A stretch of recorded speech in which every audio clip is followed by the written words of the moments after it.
నమస్తే. Welcome to BRK భక్తి. నేను మమత.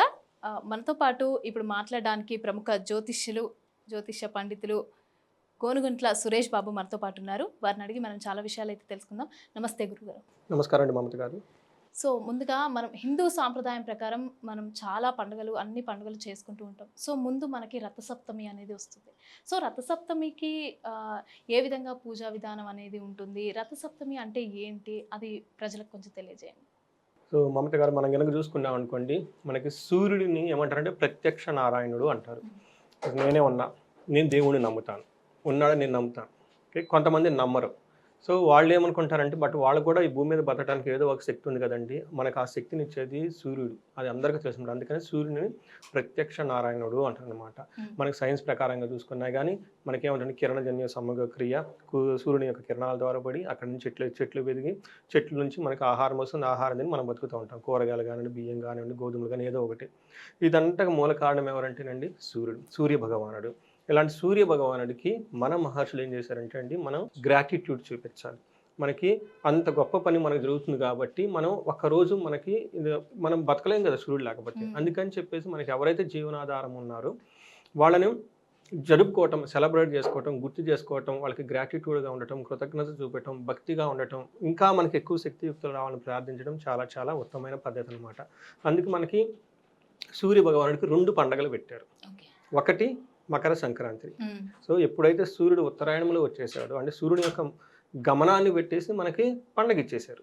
సో మీరు పండగ చేసేసుకోండి. ఉత్తరాయణం, దక్షిణాయనం, ఇక్కడ నుంచి సూర్యుడు వచ్చేటప్పటికి ఎక్కువ టైం డే టైంలో ఉంటారు, ఎక్కువ మనకి ఆయుష్ ఉంటుంది, ఎక్కువ మనకి ఆరోగ్యం ఉంటుంది, పంటలన్నీ బాగా పండుతాయి అని.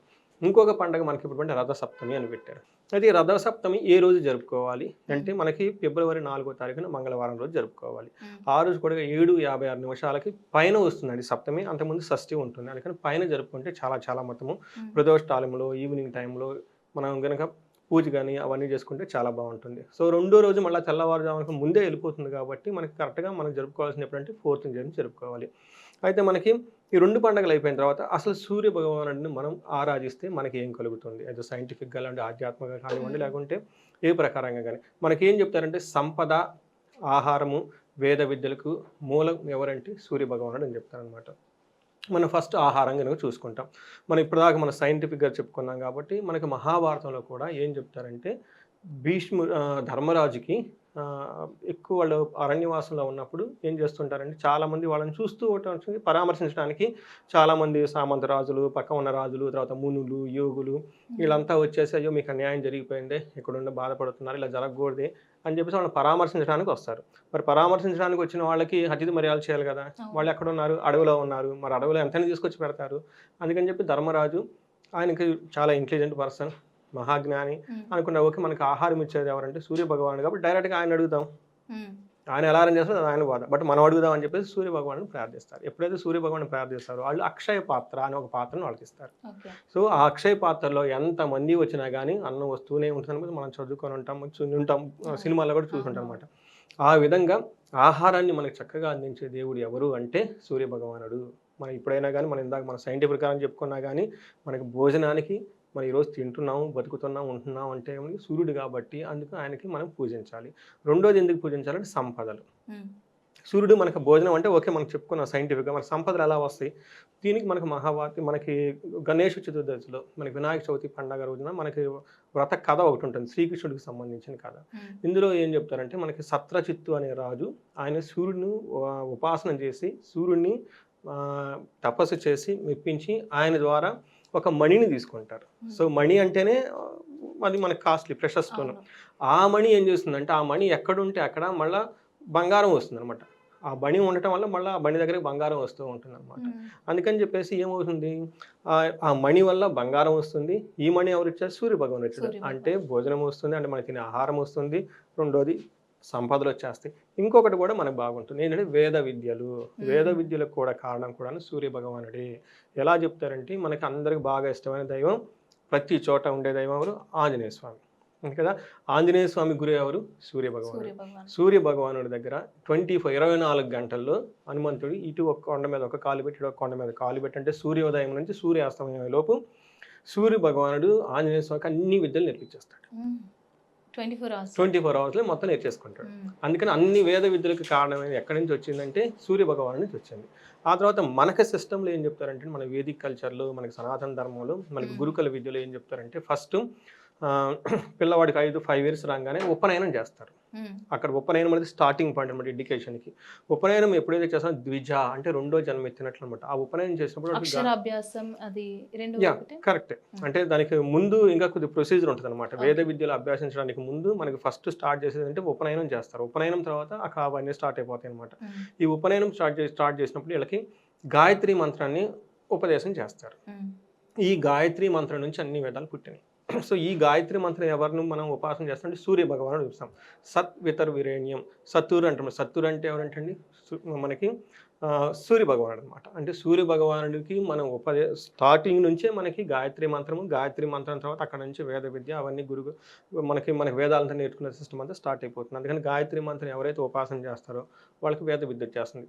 ఇప్పుడు మనం ఎన్ని విషయాలు మాట్లాడుకున్నామండి. ఫస్ట్ ఆహారం, నెక్స్ట్ సంపదలు, జ్ఞానం, ఇంక ఇవి కాకుండా ఇంకేం చేస్తారంటే ఐశ్వర్య సిద్ధి, ఓకే, ఆయుష్, దీర్ఘకాలికంగా మనం బతికి ఉండాలంటే కూడాను మనకేం చేయాలంటే అండి సూర్యుని ఉపాసన చేయాలి. అంతేకాకుండా ఐశ్వర్య సిద్ధి, మనకు డబ్బులు ఉండగానే సరి కాదండి, అంటే బంగారం ఉండే సరి కాదండి, మన చుట్టూ ఉండే ఆరోగ్యం, మన చుట్టూ ఉండే వాతావరణం ఆహ్లాదకరంగా ఉండాలి, మనం ఎక్కడుంటే అక్కడ అందరూ సంతోషంగా ఉండాలి, సమాజం బాగుండాలి, మనం బాగుండాలి, ఇల్లు బాగుండాలి. ఇలా దీన్ని ఐశ్వర్యం అంటారండి. అష్టైశ్వర్యాలు అంటారు. కానీ ఐశ్వర్యం అంటే అందరు మనీ ఒకటే కదండి, మనీతో పాటు ఇంకా వీళ్ళు మంచి పనులు చేయాలి, సమాజానికి మన బుద్ధి సరిగా ఉండాలి, డబ్బులు ఉండగానే ఎటో పెట్టి చేయకూడదు కదా, ఇవంతా ఐశ్వర్యం అంటారు అనమాట. ఇవన్నీ ఇచ్చే దేవుడు ఎవరు అంటే సూర్య భగవానుడు. అయితే ఈ సూర్య భగవానుని మనకి ఆరాధించడానికి ఏం చేయాలి? ఇందులో మనకి సంబంధించిన చాలా సూర్యుడికి స్తోత్రాలు అవన్నీ ఉన్నాయండి. అయితే మనకి ఇప్పుడున్న అంటే మాన దేశ పరిస్థితులను బట్టి బిజీ లైఫ్లో ఉండే వాళ్ళకి సింపుల్గా ఉండే పరిస్థితి ఒకటి చెప్పాలి. ఏం చెప్తారంటే మనకి జిల్లేడు చెట్టుని మనకి అర్క వృక్షం అంటారు. ఆదిత్యుడికి సమానంగా చూస్తాం. అంటే సూర్య భగవానుడికి రూపంలో మనం జిల్లేడు చెట్టుని పూజ చేస్తూ ఉంటాం. జిల్లేడు ఆకులు తీసుకొని 3 ఆకులు తీసుకొని ఒకటి తల మీద, 2 భుజాల మీద, రెండోది ఎడమ భుజం, కుడి భుజం మీద 3 ఆకులు పెట్టుకొని ఆ రోజు మనం స్నానం చేయాలి. స్నానం చేసే ముందు మనం ఫస్ట్ ఒక చిన్న శ్లోకాన్ని పఠించాలి. ఏమనంటే సప్త సప్త మహాసప్త అంటే ఆ రోజు సప్తమి కాబట్టి సప్త ద్వీప వసుంధర, మన చుట్టూ 7 సముద్రాలు కూడా ఉంటాయి. సప్తార్క రమాధార సప్తమి రథసప్తమి, ఇది రథసప్తమి కాబట్టి అని చెప్పేసి ఈ రథసప్తమి మనం నమస్కారం చేసుకుంటూ తలస్నానం చేయాలి. ఇది ఒక చిన్న సింపుల్ ప్రొసీజర్. అయితే ఇంకొక ప్రొసీజర్ కూడా ఉంది. ఇది మనకి ఎక్కడ చెప్పారంటే పద్మ పురాణంలో చెప్పారు. ఈ పద్మ పురాణంలో ఏ రోజైనా కనుక మనం సూర్యుని ఆరాధించాలి అని అనుకుంటే కనుక వాళ్ళు ఏం చెప్తారంటే ఆ రోజు ఉదయాన్నే లేచిన వెంటనే సూర్యుడికి మన చేతులతో నమస్కారం చేసుకుని ఆర్ఘ్యం వదలవాలన్నమాట. ఈ ఆర్ఘ్యం వదిలినప్పుడు ఒక చిన్న మంత్రం, ఓం సూర్యాయ నమః, ఓం భాస్కరాయ నమః, ఓం ఆదిత్యాయ నమః, ఓం మార్తండాయ నమః. ఈ చిన్న శ్లోకం అందరికీ మనకు తెలిసిందే, వెరీ సింపుల్. సూర్య అందరికీ తెలుసు, భాస్కర్ అందరికీ తెలుసు, ఆదిత్య అందరికీ తెలుసు, మార్తండాయ నమః. ఈ 4 పేర్లు చక్కగా చదువుకొని భక్తిపూర్వకంగా కనుక మంత్రం జపించేసి తలస్నానం చేసి ప్రత్యక్ష నారాయణకి సూర్యుడికి బాగా ఇష్టమైందంటే నమస్కారం, సూర్య నమస్కారం. సో ఒక్కొక్క దేవుడికి ఒక్కొక్కటి అంటే చాలా విశిష్టత. ఎవరైతే సూర్యుడికి అభిముఖంగా నమస్కారాలు చేస్తాడో సూర్యుడికి చాలా ఇష్టం. సో మనం చిన్నప్పుడు కూడా కారుల్లో బస్సులో వెళ్తూ ఉంటే డ్రైవర్లకి బాయ్ చెప్తూ ఉంటాం, విష్ చేస్తుంటాం. మరి వాళ్ళు చాలా హ్యాపీ ఫీల్ అయిపోతారు అనమాట. హ్యాపీ ఫీల్ అవుతారు. అలానే సూర్యుడు అంటే ఎప్పుడు రథాల మీద వెళ్తూ ఉంటారు కాబట్టి మనం విష్ చేసినట్లు నమస్కారం చేస్తే ఐ ఫీల్ వెరీ హ్యాపీ అనమాట. అంటే నమస్కార ప్రియ అంటారు అనమాట. అందుకని సూర్య నమస్కారాలు కనుక చేసుకుంటే చక్కగా ఆ రోజు సూర్యుడికి సంబంధించిన ఏ శ్లోకం ఏది పఠించిన ఆదిత్య హృదయ స్తోత్రం కానీ ఏది చేసినా కానీ చక్కగా సూర్యుని యొక్క ఆశీస్సులు వాళ్ళ మీద ఉండేసి మనం ఇప్పుడు చెప్పుకున్న ఐశ్వర్యము, ఆయుషు, ధనము, ఐశ్వర్యము అన్నీ వాళ్ళకి చేరుతాయి. సో అందరూ చేసుకోవాలని మనం కోరుకుంటున్నామండి. ఈ రథసప్తమి అనేది పూజా విధానం అనేది ఏ టైంలో చేస్తే మంచిదంటారు? 8 పైన ఈసారి 8 పైన చేసుకోవాలండి. ఓకే, 8కి ముందు సప్తమి ఉంది కాబట్టి 8 పైన చేసుకుంటే మధ్యాహ్నం ఎప్పుడు చేసుకున్నా బాగుంటుంది. అందులోనే మనకి ఆ రోజు మంగళవారం. సో మంగళవారం రోజున మనకి మధ్యాహ్నం పూట అభిజిత్ ముహూర్తం అని ఉంటుందండి. 11:45 to 12:30 or 12:30 45 minutes ఉంటుంది. ఆ టైంలో చేసుకుంటే ఇంకా చాలా మంచిది. అప్పుడు సూర్యుడు చాలా స్ట్రాంగ్గా ఉంటారు ఆ టైంలో. ఓకే, అంటే ఆ పూజా విధానం అనేది ఏ విధంగా చేస్తే ఫలితం అనేది ఉంటుందంటారు? సో మనకేం చెప్తారంటేనండి, చాలా అందరూ అడిగే క్వశ్చన్. చూడు, మా నాయనమ్మ గారు, మా బామ్మ గారు వాళ్ళు చిక్కుడుకాయలు తీసుకొచ్చి పెద్ద పెద్ద ముగ్గులు వేసి కళ్ళాపులు చదివి ఇల్లంతా క్లీన్ చేసుకుని అంత ప్రొసీజర్ ఈ రోజులో చేస్తారు లేదని మనకైతే చెప్పలేదు. అదే రథం అనేది ముగ్గేయాలి ఇదంతా చేస్తారు. బట్ ఏది చేసినా కానీ నేను ఫస్ట్ చెప్పేది వాళ్ళ అనాదిగా వాళ్ళ పెద్దవాళ్ళు ఏం చేస్తున్నారు వాళ్ళ ప్రకారం చేసుకోవాలండి. ఎందుకంటే మనకి తెలంగాణలో చేసే స్టైల్ ఒకటి ఉంటుంది, ఆంధ్రాలో చేసే స్టైల్ ఒకటి ఉంటుంది, మన కర్ణాటకలో ఇంకో స్టైల్ చేస్తారు, కేరళలో వాళ్ళు ఇంకో స్టైల్ చేస్తారు. కల్చర్ని బట్టి కల్చర్ని బట్టి వాళ్ళ పద్ధతిలో అనాదిగా వాళ్ళ సాంప్రదాయబద్ధంగా ఏది వస్తున్నారో దాన్ని చేయడం ఫస్ట్ ఉత్తమం అండి. రెండోది మోస్ట్ ఇంపార్టెంట్ నేనేం చెప్పానంటే అండి, దేవుడికి భక్తి ఇంపార్టెంట్ అండి. పత్రం తోయం ఫలం అని చెప్తారు, ఇందులో భగవద్గీతలో చెప్తారు. ఎవరైతే భక్తిగా నాకు పత్రాన్ని అంటే ఒక ఆకునిచ్చిన, తోయం నీళ్లు పెట్టిన, పుష్పం ఏది ఇచ్చినా కానీ చాలా సంతోషం.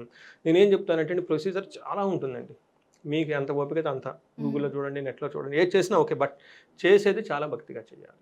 ఏదో ఒకటి మనస్ఫూర్తిగా దేవుడికి ఆఫర్ చేయడం చాలా ఇంపార్టెంట్. నేను ఎక్కువగా ఎప్పుడు ప్రొసీజర్ ప్రకారం ఎంఫసైజ్ చేయను, బట్ లోన్ ఇంటర్నల్ ఫీలింగ్స్ చాలా ఇంపార్టెంట్.